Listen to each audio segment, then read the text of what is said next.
en lo que resta del curso. Entonces, no quiere decir que no sea muy importante, pero significa que vamos a tratar de abordar todo lo de mayor importancia que deberían de saber ustedes como médicos generales para lo que se están preparando primero, ¿no? Como primer paso. Entonces, siempre recordar que lo que estamos intentando hacer, no estamos haciendo cirujanos, estamos haciendo cardiólogos, ginecólogos, pediatras o radiólogos, estamos haciendo médicos primero, ya después que sean unos excelentes médicos generales, que es algo muy difícil y muy importante en la sociedad, que se requieren muchos médicos generales en todos lados. Ya después van a poder ser excelentes especialistas, ¿vale? Bueno, entonces, como corolario al respecto, podemos comentar sobre el cáncer de mama, que es el tercer cáncer más frecuente en el mundo, después de pulmón y estómago. Es el más frecuente en las mujeres alrededor del mundo, y la reducción de la mortalidad por cáncer de mama va a depender de manera directa en su detección, diagnóstico y tratamiento temprano, oportuno. ¿Ok? Bueno, anoten esto. Esta es la definición de mastografía, que dice que es la técnica especial de rayos X. ¿Qué significa? Pues que utiliza radiaciones ionizantes, que hay que saber cómo funciona y cuándo se debe de pedir. No se deben de solicitar de manera indiscriminada estudios mastográficos, ¿sale? De hecho, hay una cierta polémica alrededor del mundo sobre qué tanto en realidad es bueno o es malo su uso, ¿no? Ya saben que así como las vacunas, hay gente que dice que las vacunas son malas, hay mucha gente que dice que la mastografía también es mala, ¿ok?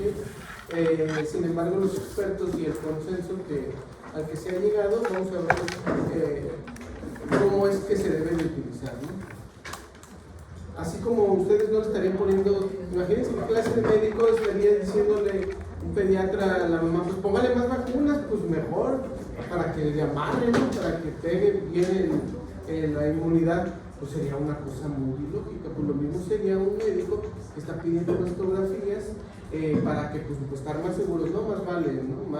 Más es mejor, ¿no? Entonces, obviamente no.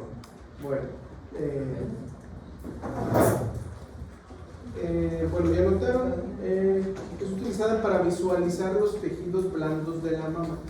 ¿Okay? La mastografía, como definición propiamente, no quiero que me pongan, si es que les pregunto en el examen, que es para detectar el cáncer, ¿no? De manera directa, o sea, no es para ver es para ver los tejidos blandos de la mama, como medio de detección y diagnóstico de lesiones, tomado con un aparato mastógrafo, o que se llama mastógrafo, diseñado especialmente para ese fin. Obviamente que el enfoque de la valoración de los tejidos blandos, el enfoque principal es hacia la detección de cáncer de mama, pero no estamos viendo cáncer de mama en esta definición, ¿estamos de acuerdo? Okay. Pero es su principal uso, es lo más importante, el mayor beneficio que obtenemos a la realización de la mastografía. Y bueno, se puede decir que es el arte de detectar el cáncer. Aquí esa sería una definición un poquito más artística o más romántica. Es el arte de detectar el cáncer cuando el paciente clínicamente no ha manifestado la enfermedad. Obviamente, yo creo que alguna vez han escuchado que dicen, no, pues es que hay cánceres que ya cuando te lo estás tocando es porque ya la bola está muy grande y ya está muy invadido el paciente, así dicen, aquí están estadios muy avanzados y ya son difíciles de tratar. Entonces, hay cánceres que por su frecuencia se le pueden realizar estudios de tamizaje o de escrutinio de manera sistemática en la población cuando se ve que en realidad es un problema de salud pública y al gobierno le sale más caro estar curando a muchas mujeres en estados avanzados de cáncer que implementar programas para su detección temprana. Eso técnicamente se supone que a todos les sale más barato, ¿no? Al gobierno y a las familias. Lo mismo que usen cinturón de seguridad y casco los que andan en moto, ¿no? Bueno, en 1920 se inicia su aplicación, aunque bueno, igual fue suspendida por algunos años, y en el 2000 la Food and Drug Administration autoriza la mastografía digital, ¿no? que es la que ya ahorita prevalece, ¿no? La radiografía simple o convencional, o sea, que ya vimos en la primera clase, tiene dos vertientes en cuanto a la formación de imágenes, una que es analógica y una que es digital. La digital pues se entiende que es por medios digitales, con computadoras y tiene ciertos beneficios. Y la analógica es la que se utiliza o se realiza con métodos más antiguos, analógico viene de que no hay un orden.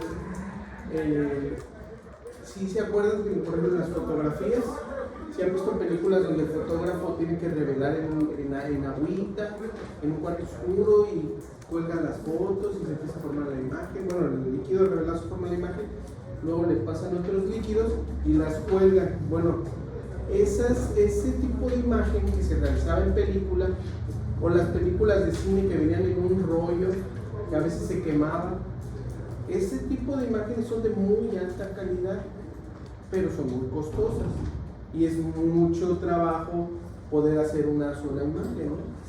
A sus papás les ha de haber tocado que había rollos de fotografía que tenían que comprarlos, si abrían la cámara se les velaban, o había que llevarlos a un lugar para revelar las fotografías y les regresaban unos negativos incluso para poder sacar copias después de esas imágenes. Bueno, ese es un sistema analógico.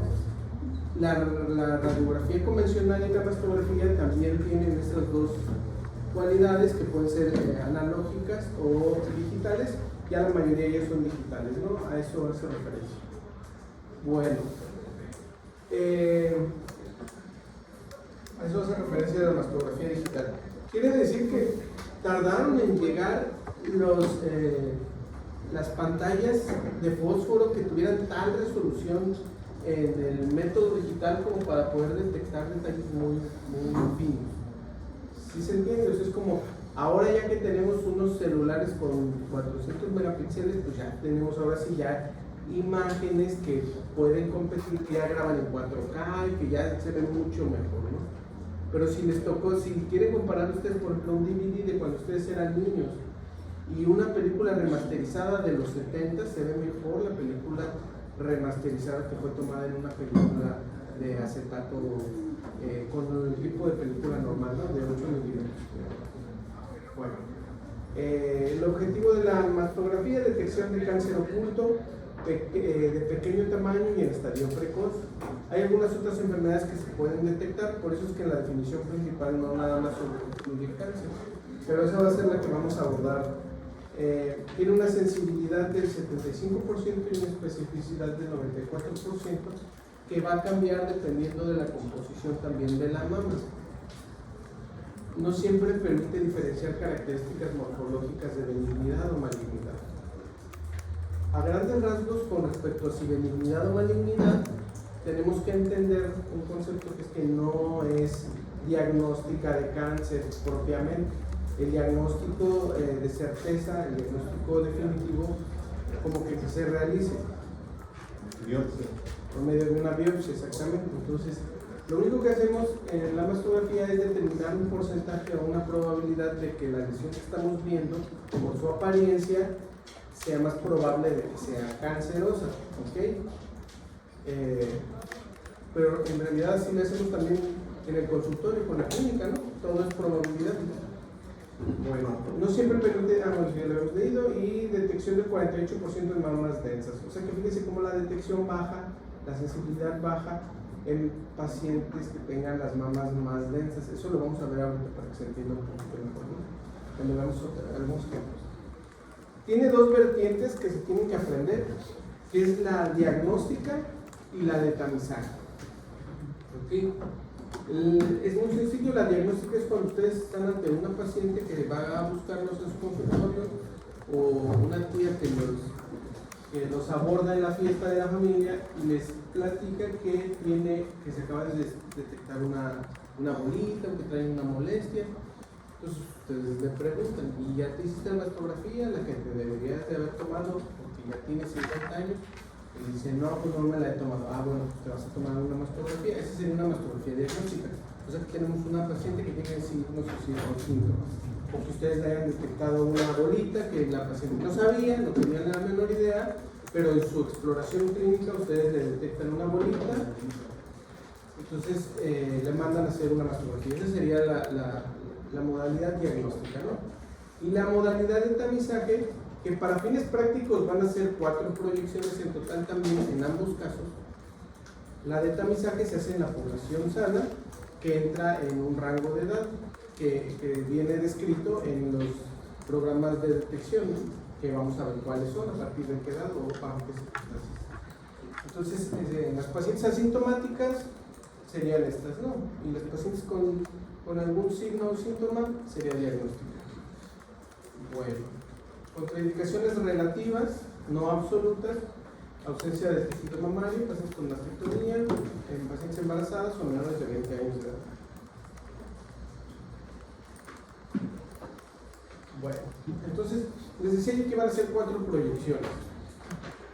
¿Qué proyecciones comentamos ayer que existían?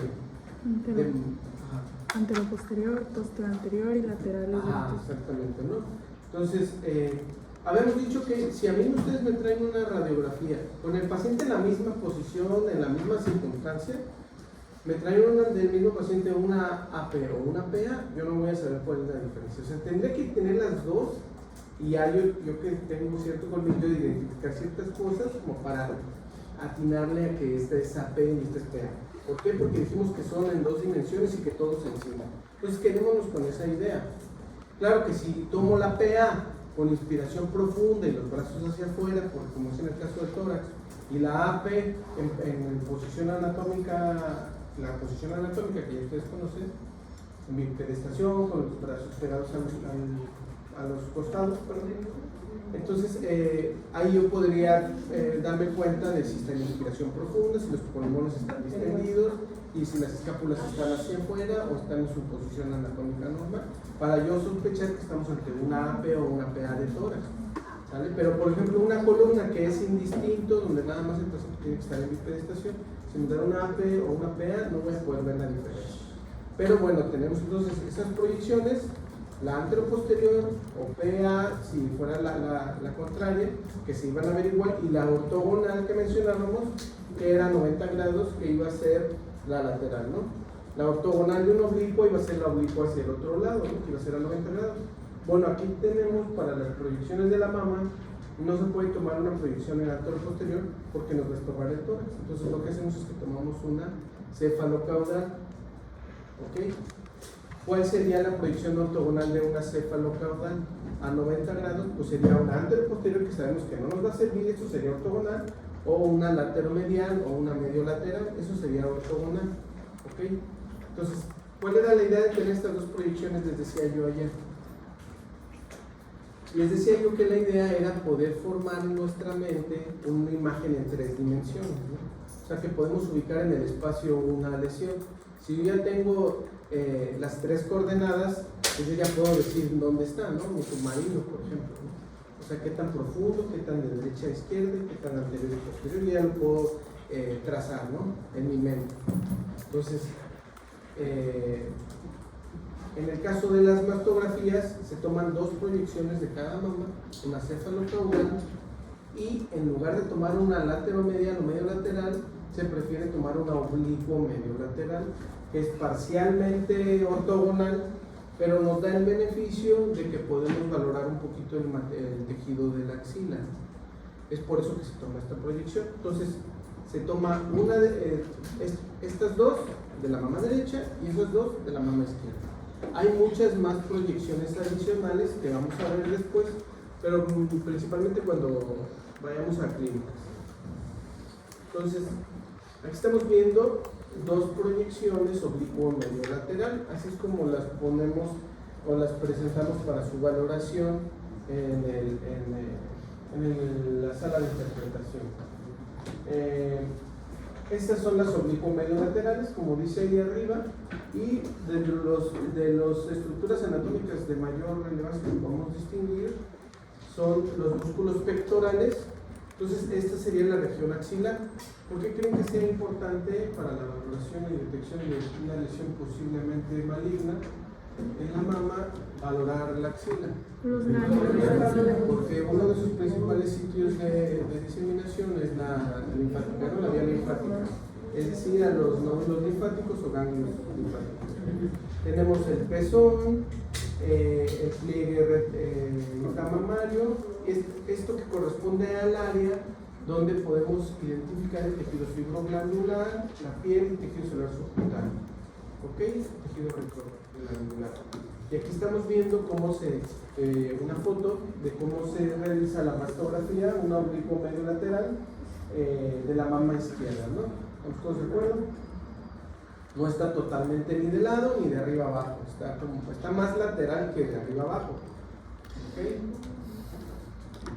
Y así es como se ve. Esta sería la imagen que veíamos en el esquema anterior, ¿no?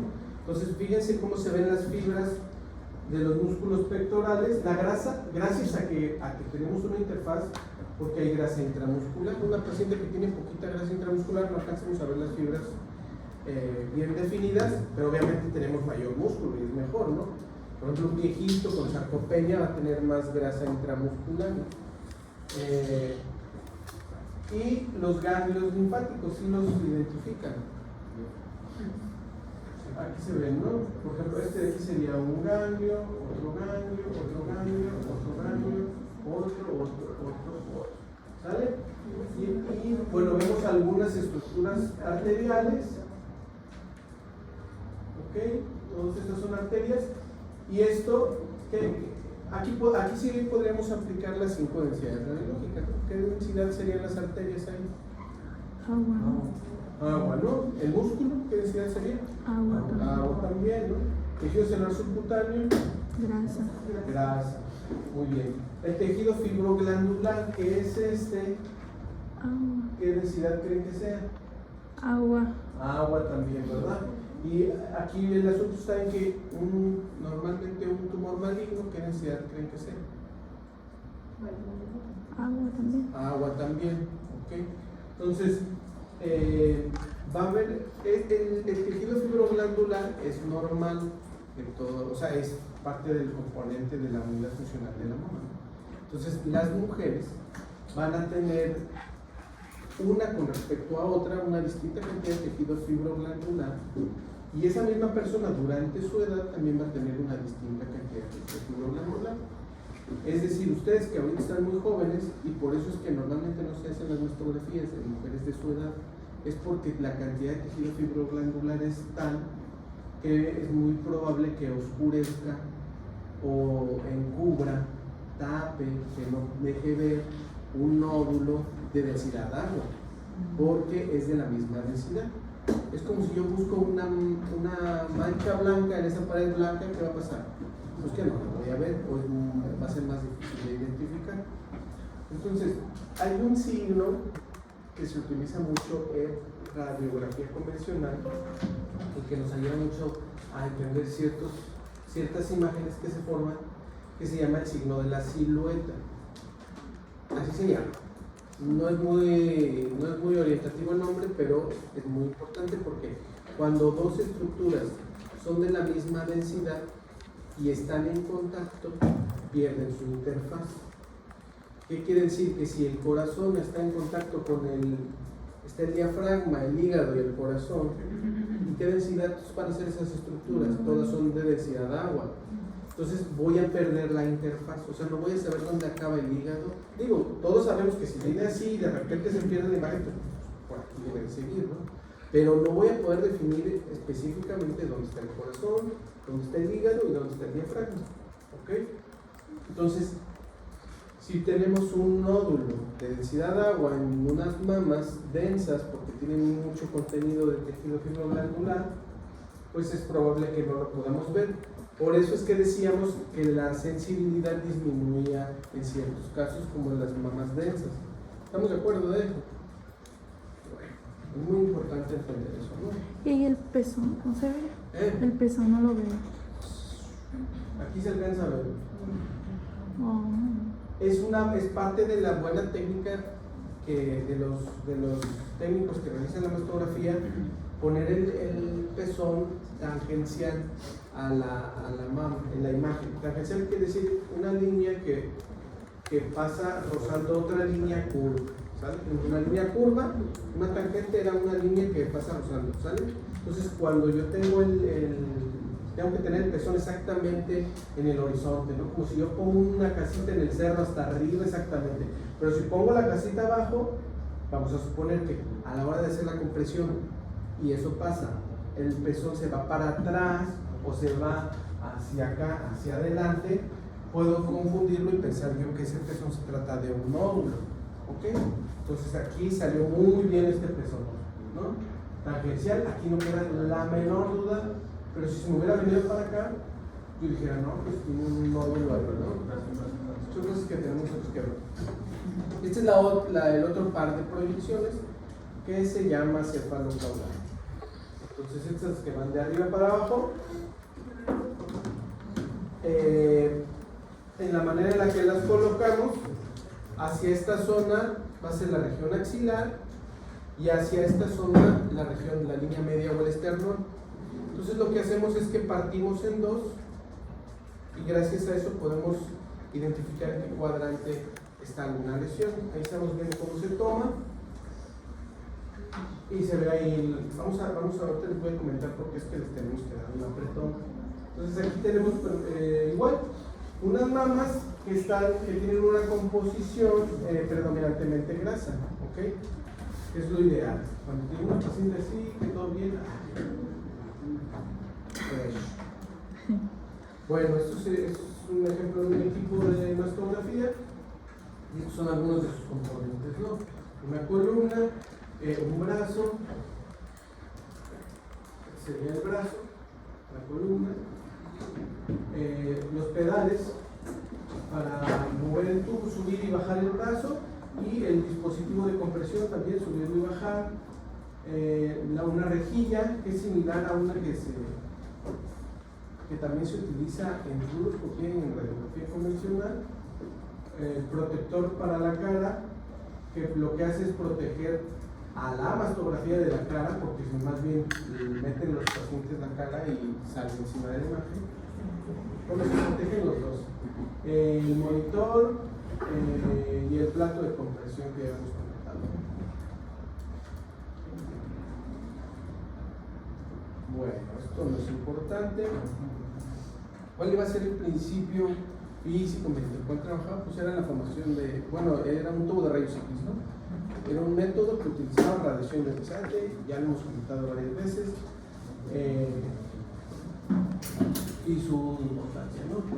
Vemos ahí un tubo que es un tubo dedicado, construido y fabricado con el propósito únicamente de tomar fotografías. ¿Vale? Este equipo no se utiliza para otra cosa. Mismo principio físico de un cátodo, un ánodo, salen los rayos X. Esta de aquí sería la rejilla. La rejilla es un dispositivo, es un componente del receptor de imagen, por ejemplo, que lo estamos viendo ahí, y que en una sala de radiografía convencional se encuentran en la pared o en la mesa, y que está constituida por finas láminas de plomo que están orientadas de manera paralela una contra la otra para permitir que únicamente el haz primario pase, ¿no? Y que los rayos X que vimos que estaban fuera de foco, que se habían desviado, que dijimos que únicamente iban a deteriorar la calidad de la imagen, se queden ahí atrapados y no me contaminen la imagen por sí. Es por eso que muy útil cuando queremos obtener imágenes de alta definición o de estructuras muy gruesas, como un paciente ya muy gordito, una columna. Si lo queremos tomar portátil en la terapia intensiva o en el quirófano, se batalla mucho. Entonces, ¿por qué? Porque no tenemos esa rejilla y no toda nuestra imagen nos sale toda fea. ¿Ok? Entonces sería el principio como de una persiana. Si tenemos una persiana vertical y vemos todos así de este lado, los que están de aquel lado no van a poder ver como yo que estoy de frente, ¿no? Entonces ese sería el mismo principio, para que solo pase el haz primario, ¿no? Esto ya ustedes se lo saben de memoria perfectamente.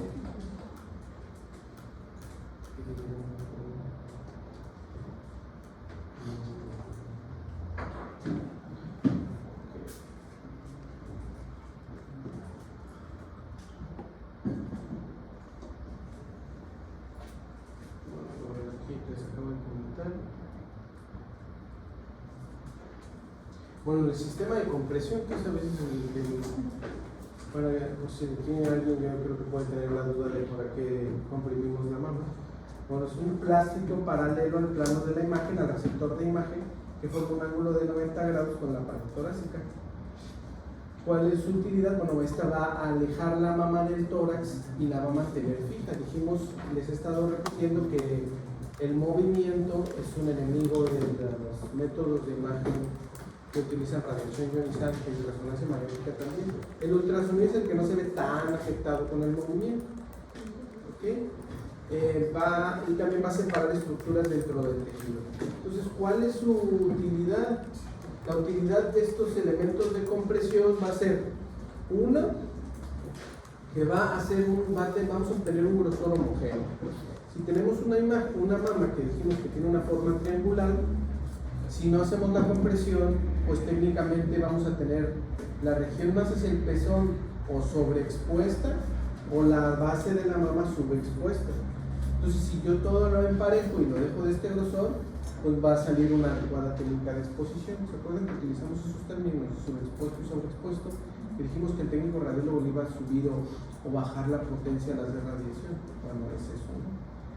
Eso es una cosa. Otra, que la va a fijar para que no se mueva, porque con un movimiento lo más fino que sea, de la respiración o porque están nerviosas, o no es una posición, se dan cuenta que no es una posición muy cómoda para la paciente. El movimiento más fino puede hacer que unas microcalcificaciones, que son puntitos blancos, que desaparezcan, ¿no?, por el movimiento. Y otra, bueno, pues que el tejido fibroglandular que ya vimos, que va a tener mayor o menor cantidad cada paciente, a la hora de hacer la compresión, si están ocupando este espacio, a la hora de comprimir, pues se va a dispersar y nos va a poder permitir ver nódulos que de otra manera no podríamos identificar. Y algunas veces se ven sumaciones de densidades que a la hora de comprimirlos de manera focal, con una proyección adicional que se le llama cono de compresión, entonces vamos a suponer que yo como que vi un nódulo aquí. Hago un cono de compresión en el oblicuo medio lateral hacia los cuadrantes superiores y ese tejido fibroglandular ahora se va a dispersar de manera diferente y va a desaparecer. Y voy a decir, no era nada entonces. Era una imagen compuesta o una sumación de densidades. O resulta que desplazo el tejido y si era en realidad un nódulo, ¿no? Es como si agarrara los arbolitos, los arbustitos y viera si lo que está ahí es un perro o no es nada, ¿no? Bueno. Esto es lo que les acabo de explicar. Y además, al disminuir el espesor de la estructura que vamos a radiografiar, vamos a utilizar una técnica menos potente, ¿no? Entonces la dosis de radiación va a ser más baja también. ¿Ok?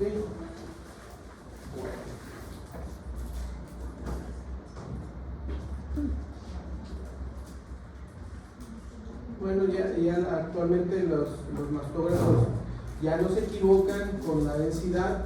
¿Se acuerdan que les decía yo que el técnico le ponía la potencia?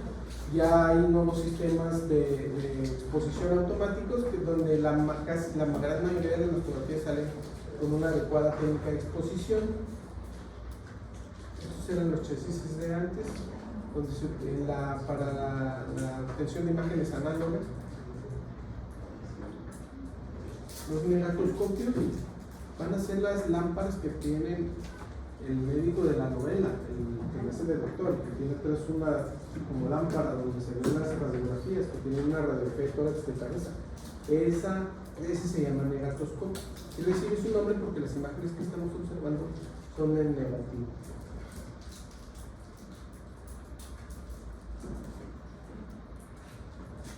Bueno, ¿dudas sobre la mastografía? ¿Cómo se obtiene la imagen y todo eso? No, ¿verdad? Bueno, ahora vamos a hablar un poquito sobre el BIRAX. El BIRAX es muy importante, que es un sistema de reportes y registro de datos de estudios por imágenes de la mama. Anoten eso. Fueron los pioneros que a partir del BIRAX salen otros como el TORAX, el TIRAX, el LIRAX, de nódulos que todavía no están tan utilizados. Yo creo que el que le sigue es el de la tiroides. de cuando nosotros valoramos un nódulo tiroideo y le queremos dar una calificación. En tiroides es donde también un poquito más se ha usado, pero se ha querido extender su uso a muchos otros tipos de cánceres o de lesiones, nódulos en otros órganos, pero el rey de todos esos y el pionero fue el BIRADS, que es un sistema, entonces decíamos, de reporte de registro de datos de estudios por imagen de la mama.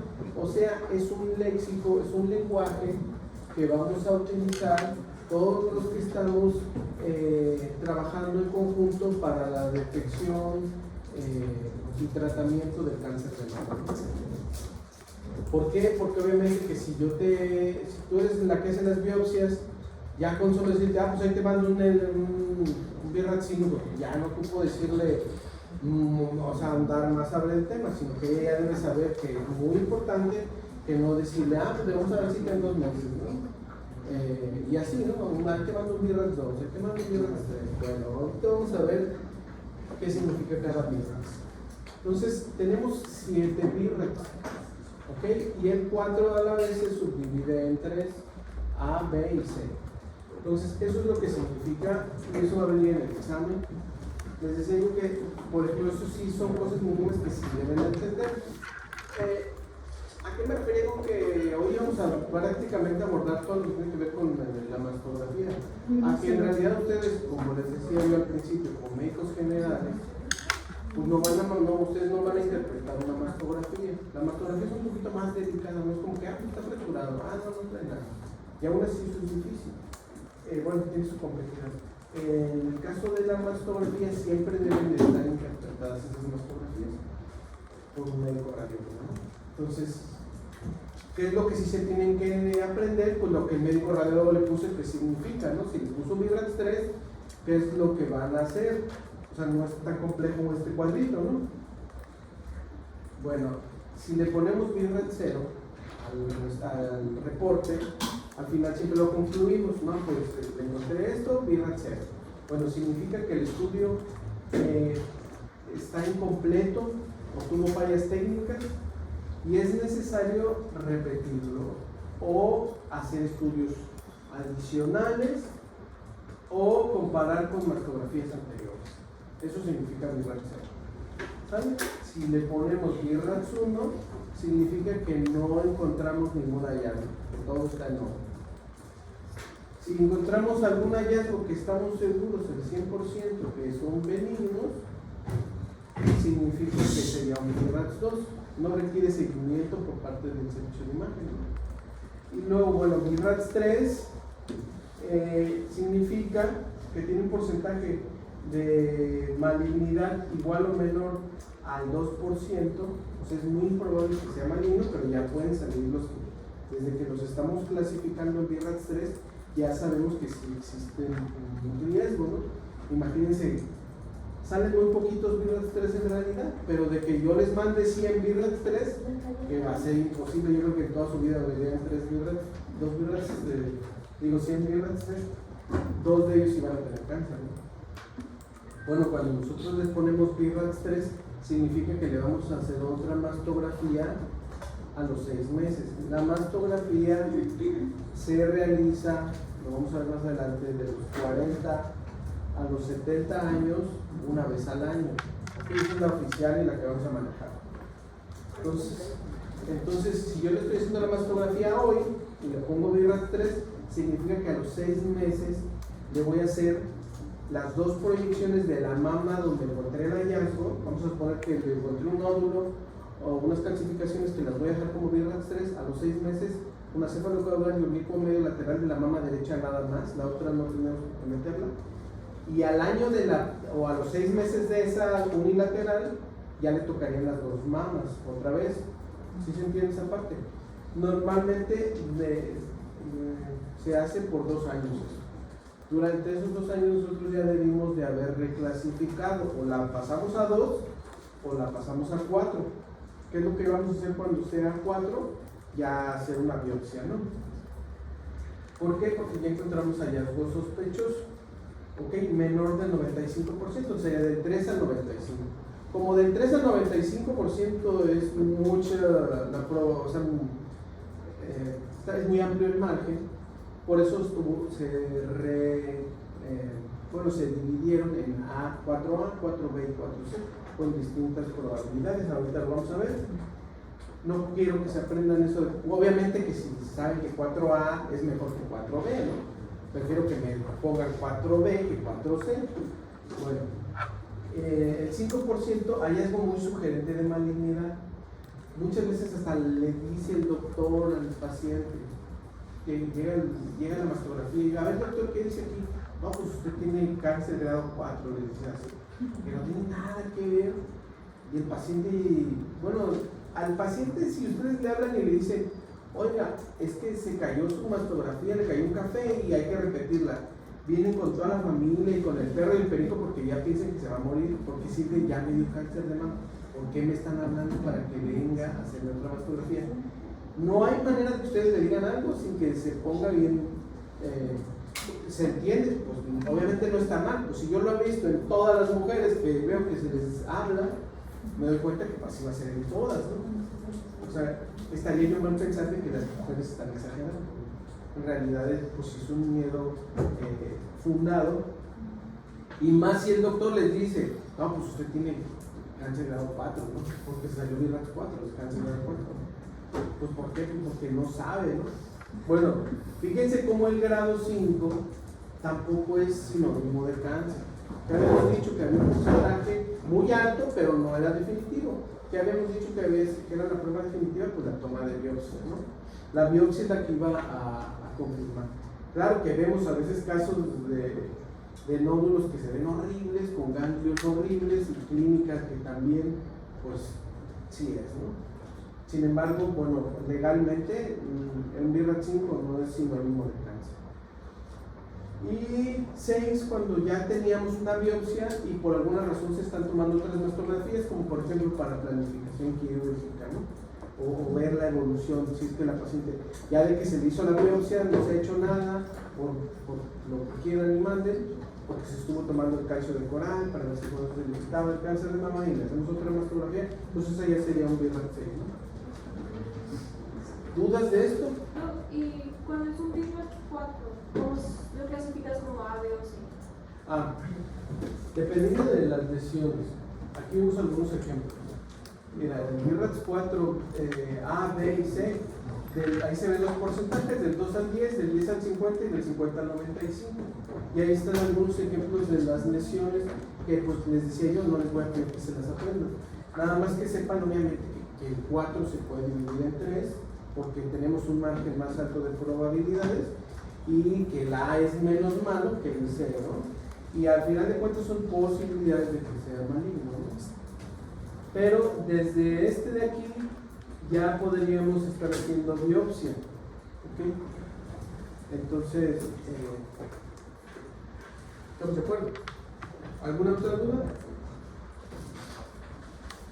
Bueno, otra cosa que es importante para el cáncer de mama es que ustedes puedan identificar los factores de riesgo en los pacientes, para saber también qué tipo de manejo se les puede dar, ¿no? Qué tanta atención, o que puedan enfocar un poquito más sus esfuerzos en el estudio de estas pacientes, ¿no? Hay pacientes con riesgo promedio, riesgo alto y riesgo muy alto, que tienen del 60 al 70% de probabilidades de desarrollar un cáncer de mama durante su vida, ¿no?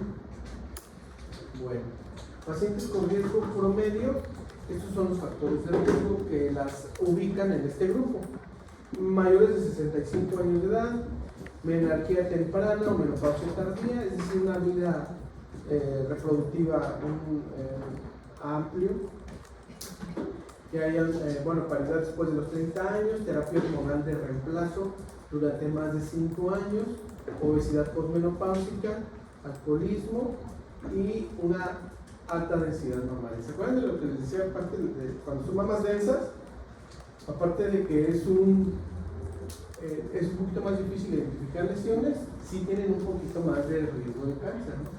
Porque en esas rayitas que veíamos blancas, esa paciente que casi no tenía densidad, que tenía una densidad mamaria baja, la del ejemplo de las mastografías que vimos, pues es en esas rayitas blancas donde le va a dar el cáncer, ¿no? Entonces, si tiene muchas, pues también hay un poquito más de probabilidad de riesgo.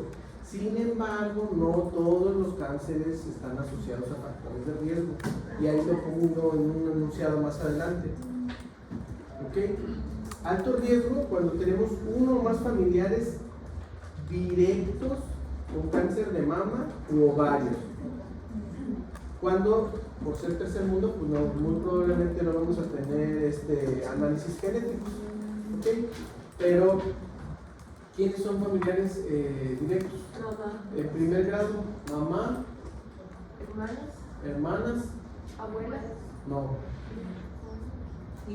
hijos, exactamente, hijas, ajá. Entonces una hija, si mi hija tuvo cáncer de mama, pues yo también estoy en alto riesgo, ¿no? No es tan común, ¿no? Lo normal es que mi mamá o mis hermanas, ¿no? Es lo más común. Pero sí, lo mencionan los libros también, hijas. Antecedentes personales de cáncer de mama, pues suena raro, pero sí, pues, si ya me dio cáncer en una mama, ya me la quitaron, ya toqué la campana, todo bien, y pues también me tengo que seguir haciendo mis mastografías de la otra mama cada año, con mayor rigurosidad, por así decirlo, porque tengo más probabilidades de que tenga cáncer de mama. Y biopsia con lesiones histológicas de alto riesgo o precursoras. Ahorita las vamos a mencionar eso. Y bueno, riesgo muy alto, pues si ya tenemos análisis genético de nuestras pacientes y tenemos detectados el gen BRCA1, BRCA2, alteraciones en el P53, ya comprobado, pues bueno, ya entra en el muy alto riesgo, ¿no? Y pacientes con antecedente de radioterapia en el tórax, menores a 30 años de edad, ¿no? Eso también las coloca en alto riesgo. Y lo que les decía muy importante, solo el 10% del cáncer de mama son explicables por antecedentes genéticos, el 80% de los cánceres de mama no están asociados. Dicen, ay, ¿para qué me aprendo entonces?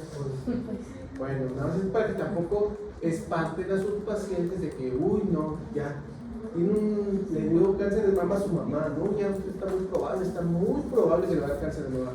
Pues no, la paciente se va a quedar preocupada y le va a dar angustia, le va a dar otra cosa, les va a morir de otra cosa. Entonces sí, esto también siempre hay que tenerlo en cuenta, ¿no? Igual lo de la densidad mamaria, sí existe un poquito de mayor posibilidad, pero es muy poco, no es tan importante. Pero siempre es importante identificar los factores de riesgo. Estas son las indicaciones para la mastografía. ¿Cuál fue la que les dije que íbamos a manejar y que anotaron hace unos momentos? Eran dos, era la diagnóstica y la tamizaje, pero se usan las... Pero ¿cuándo íbamos a pedirlo? ¿Cuándo qué? ¿Cuándo íbamos a pedir la de tamizaje? Cuando fueran de 40 a 60 años de edad. No, de 40 a 70, ¿cada cuándo? Una vez al año, ¿no? Entonces, bueno, aquí vemos cómo, pues cada quien, bueno, cada colegio toma sus medidas de manera distinta de acuerdo a sus estudios, a sus conveniencias y a sus programas políticos, ¿no? A su igual al nivel socioeconómico de la sociedad en la que estamos hablando, y muy importante a la expectativa de vida de la sociedad, donde vemos como, por ejemplo, la OMS le está recomendando una vez cada 2 años, de los 50 a los 70 años.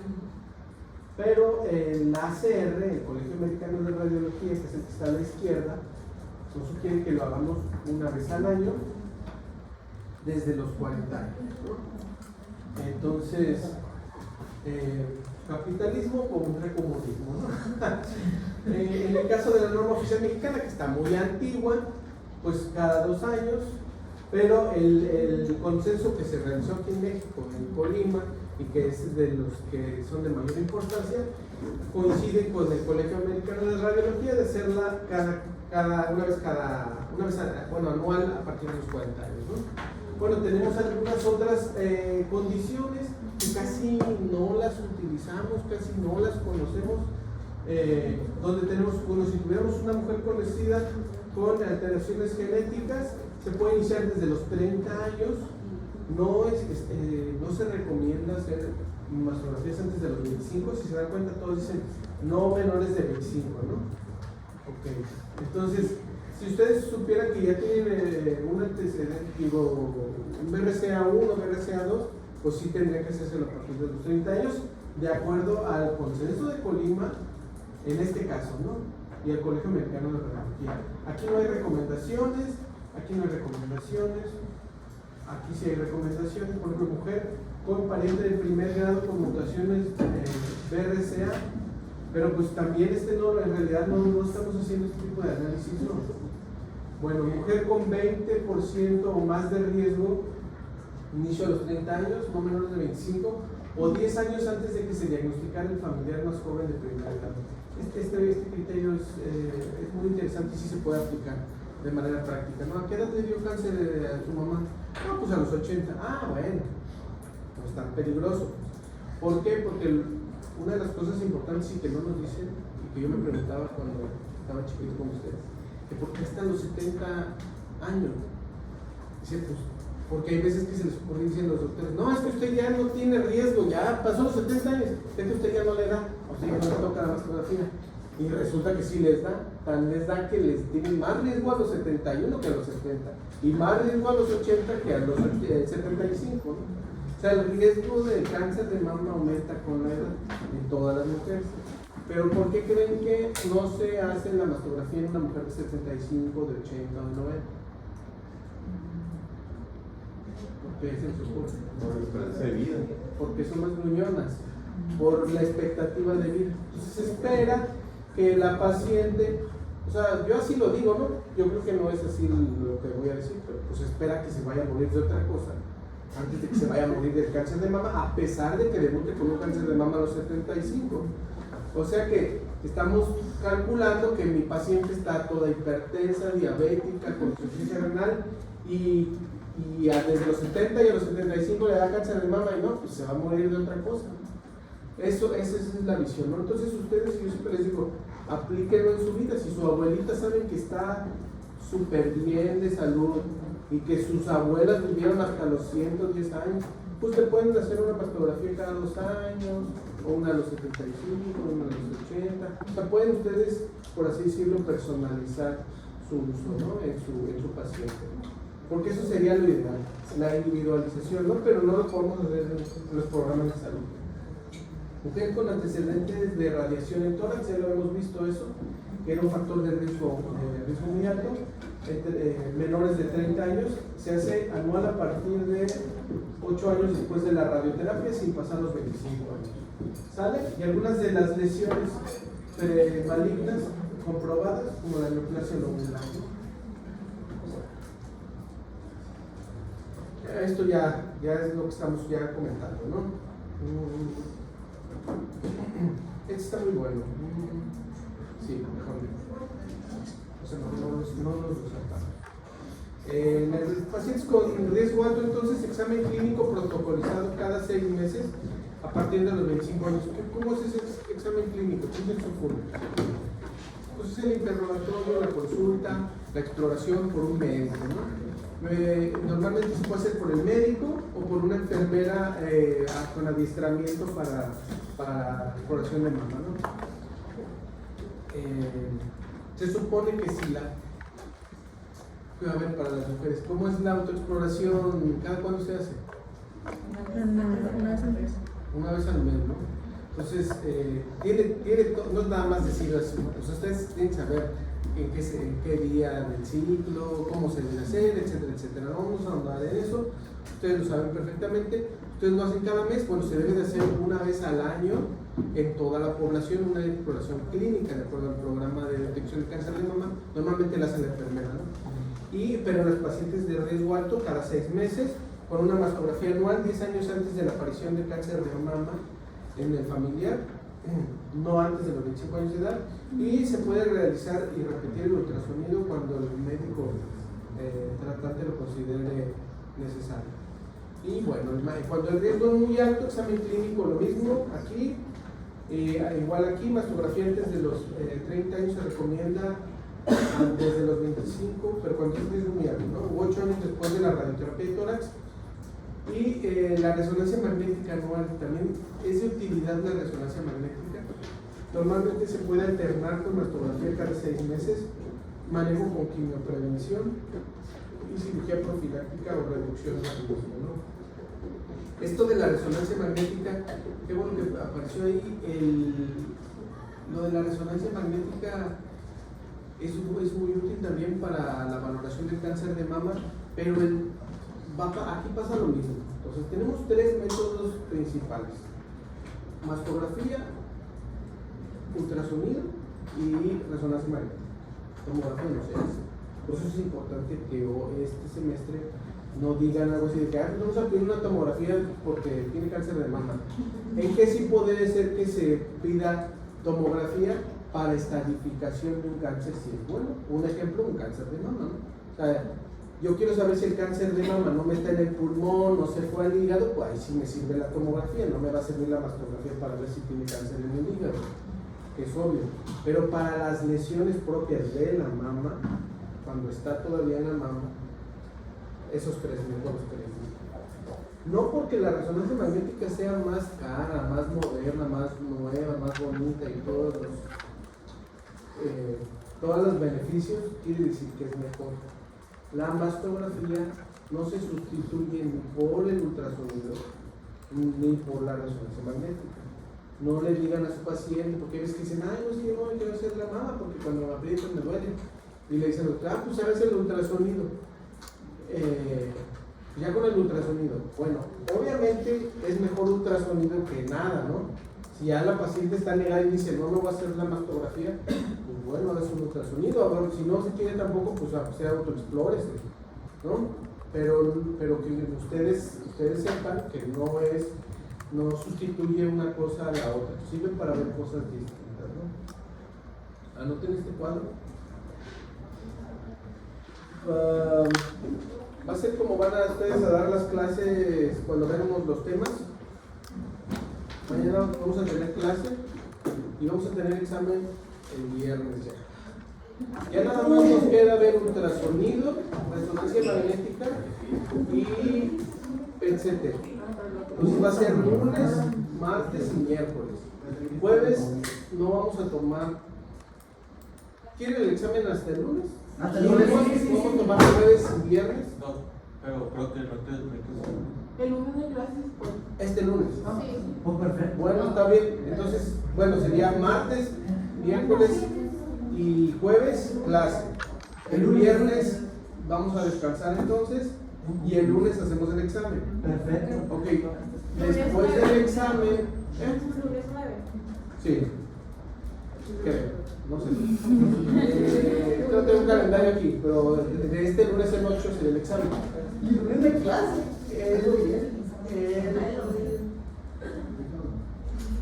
Les voy a mandar un temario. No está la jefa, ¿verdad? No, Bueno, si le pueden decir o alguien de ustedes, un ex jefe o. yo soy el dueño del grupo, soy su jefe. Ah, ok. Ocupo que hagas otro grupo para la clase. Un grupo para puro salón. Sí, Ahorita sí, a ver si puedes. Por favor. Ahí les voy a compartir el temario del segundo examen, donde van a venir todo lo de tórax principalmente y lo más los cargos de hueso. Y empezamos a dar clases al siguiente día del examen. Yo voy a dar otra vez clases. Al siguiente día, muy posiblemente el miércoles, si es que la UAS no lo permite, ya estaría el primer equipo dando su primer tema. Y esto es el enfoque, o esto es lo que debe de incluir el tema, la clase. ¿Ok? La primera semana vamos a ver una clase por día y ya después la primera semana. Bueno, no la primera semana, la primera ronda, porque cuando acabe el último equipo van a seguir los del los que dieron la primera vez. Bueno, a partir de ahí ya van a ser 2 temas por día, ¿ok? Porque ustedes tienen que calcular el tiempo para que puedan abarcar estos temas. Además de que los primeros temas un poquito a veces son más complejos, ¿ok? Obviamente que si yo les digo estos puntos que tienen que abarcar en su temario y les digo tienen 10 minutos para darlo, ustedes tienen que tener la capacidad de sintetizar, ¿no? Si les digo que debe de durar una clase completa, pues tienen que extenderse un poquito más o un poquito menos, como ustedes ven, ¿no? El enfoque de las clases que van a dar ustedes son principalmente la definición, porque no es posible que no se vayan a saber la definición de una enfermedad o una condición que vamos a ver, al cuadro clínico, porque la clínica es súper importante, y a los hallazgos de imagen. No quiere decir que esto no sea importante, también lo tienen que incluir, pero es que hay veces que se van muy por arribita cuando dan la fisiopatología o las clasificaciones, pero no se vayan muy por arribitas. O sea, si hacen un resumen y una síntesis del tema, no le coman a este apartado, ¿sale? Pues no se vayan muy tacaños, échenle 10 pesitos más a esto que a lo demás, ¿sale? Entonces, ¿dudas de lo que vimos hoy? Bueno, vamos bien y de buenas. Sí. Y la jefa a veces llega tarde, a veces no viene, tenía